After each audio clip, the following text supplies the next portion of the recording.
যাচ্ছে। আমি এবারে কে সাহায্য করব।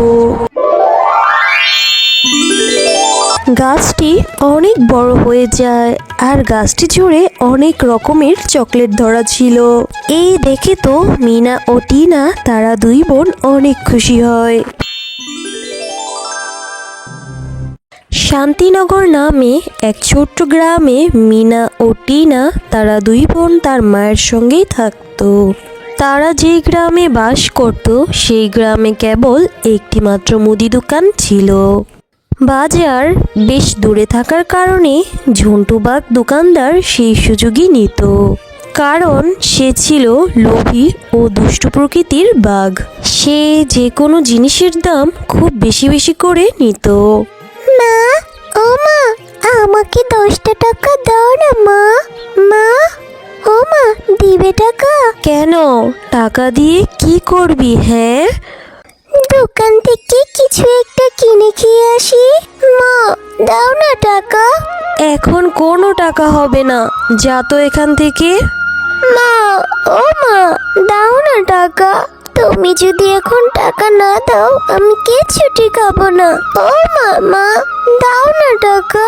মা, বোন তো অনেক কান্না করছে, দাও না ওকে টাকা। টিনার কথায় শেফা তার মেয়ে মিনাকে 20 টাকা দেয়। শোন, এই যে 20 টাকা দিলাম, 10 টাকা খাবি আর 10 টাকা ফেরত নিয়ে আসবি। এরপর খুশি মনে মিনা ওখান থেকে চলে যায়। দাদা, 1 কেজি চাল আর 1 প্যাকেট বিস্কুট দাও তো। এই নাও 1 কেজি ডাল আর 1 প্যাকেট বিস্কুট দাও দেখি। এবার 100 টাকা দাও। কি বলো দাদা? ডালের দাম তো 50 টাকা আর বিস্কুটের দাম তো 20 টাকা, দুটো মিলে তো মোটে 70 টাকা আসে। তা তুমি এত বেশি নিচ্ছ কেন? দেখো ভাই, শহর থেকে এসব জিনিস আনতে আমার অনেক টাকা খরচ হয়। তোমার যদি আমার সদাই এত দাম দিয়ে নিতে পছন্দ না হয় তাহলে নিও না, বাজার থেকে নিয়ে আসো। আর আমার দোকান থেকে যদি জিনিস নিতেই হয় তাহলে দাম দিয়েই নিতে হবে। গ্রামের আশেপাশে কোনো দোকান না থাকায় শিয়াল বাধ্য হয়ে বেশি দাম দিয়েই সদাই কিনে আর ওখান থেকে চলে যায়। আর কিছুক্ষণ পরেই সেখানে মিনা আসে। বাঘ কাকা, আমাকে একটা চকলেট দাও তো। ছোট বাচ্চা মেয়ে, একে ভালোই ঠকানো যাবে। এই নাও তোমার চকলেট, এবার টাকা দাও। কাকু, এবার আমার টাকা ফেরত দাও। কেন? টাকা ফেরত দেবো কেন? এই চকলেটের দাম তো 20 টাকাই। এই কথা শুনে মিনা আর কিছু না বলে ওখান থেকে চলে যায়। দোকানদার কাকু তো বললো চকলেটের দাম 20 টাকা, কিন্তু মা তো বলেছে 10 টাকা ফেরত নিয়ে আসতে। 10 টাকা না নিয়ে গেলে তো মা আমাকে অনেক বকবে। এই ভেবে মিনা চকলেট নিয়ে বাড়িতে চলে যায়। টাকা ফেরত না নিয়ে আসার কারণে শেফা মিনাকে অনেক বকাবকি করে। 5 টাকার চকলেট তুই 20 টাকা দিয়ে কিনে নিয়ে এসেছিস, আর এমনি তো অভাবের সংসার, টাকা ফেরত নিয়ে আসিসনি কেন? হ্যাঁ, তোকে কি দোকানদার কোনো টাকা ফেরত দেয়নি? হ্যাঁ, না মা, বাঘ কাকু তো চকলেটের দাম 20 টাকা পুরোই নিয়েছে, টাকা ফেরত দেয়নি মা।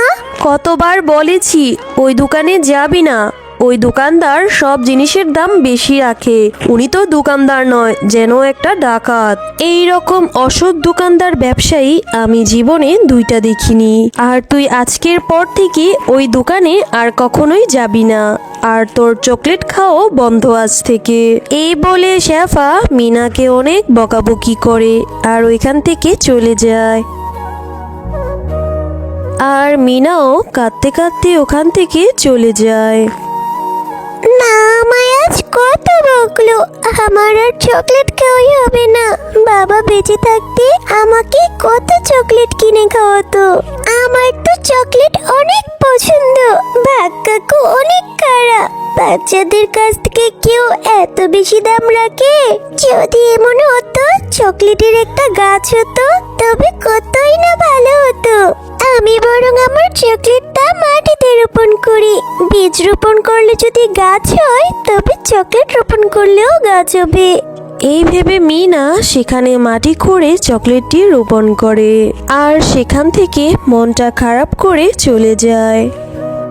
মিনার এই সকল ঘটনা একটা পরী আড়াল থেকে দেখছিল।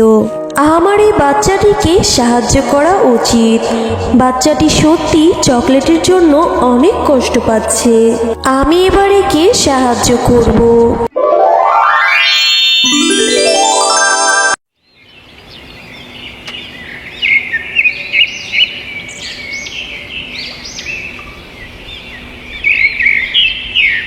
পরের দিন মিনা সেই রাস্তায় চলে আসে যেখানে সে চকলেটটি রোপণ করেছিল।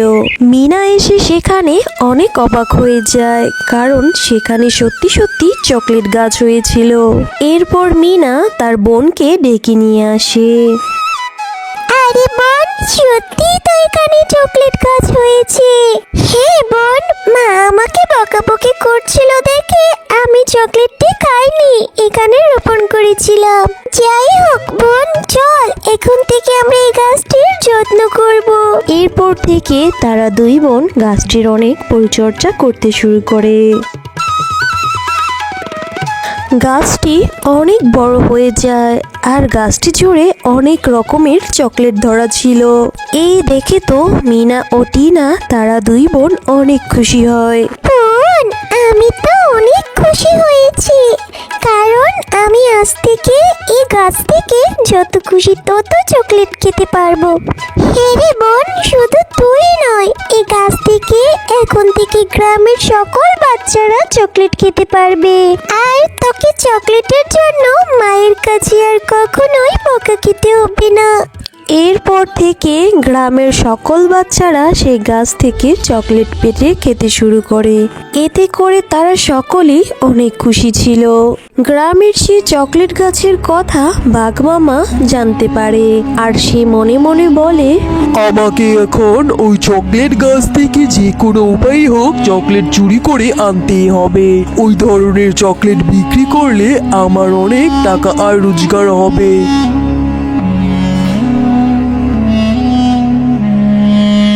এই বলে সে রাত হতেই চুপি চুপি চকলেট গাছের কাছে যায় আর সেখান থেকে কিছু চকলেট চুরি করে তাড়াতাড়ি চলে যায়।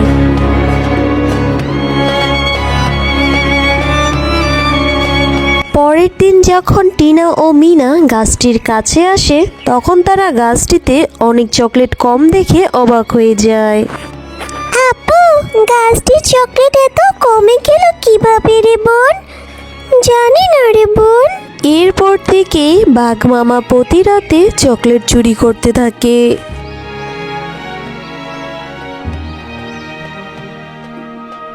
আর বাচ্চারা প্রতিদিনই চকলেট খেতে যেয়ে নিরাশ হয়ে যেত।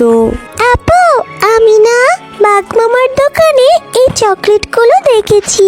ওই বাঘ মামাই মনে হয় আমাদের চকলেটগুলো চুরি করে। আপু, ওই বাঘ মামাকে এবার উচিত শিক্ষা দিতে হবে। শোন, আমার মাথায় একটা বুদ্ধি আছে রে বোন।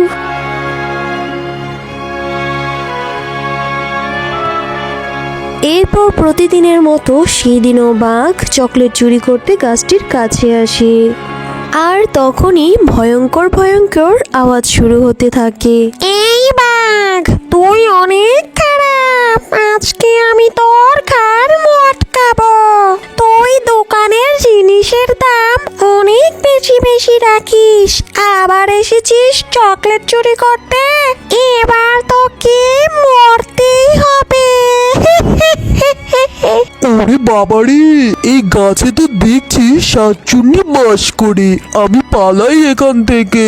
এই বলে বাঘ ওখান থেকে পালিয়ে যায় আর আড়াল থেকে মিনা ও টিনা বেরিয়ে আসে।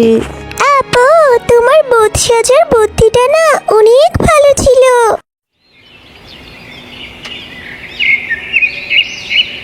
আর এরপর থেকে ওই গ্রামের বাচ্চারা আবারও চকলেট গাছ থেকে চকলেট পেড়ে খেতে শুরু করে। হ্যালো বন্ধুরা, গল্পটি ভালো লেগে থাকলে চ্যানেলটি সাবস্ক্রাইব করে দিবেন এবং পাশে থাকা বেল আইকনে প্রেস করে আমার পাশেই থাকবেন। ধন্যবাদ।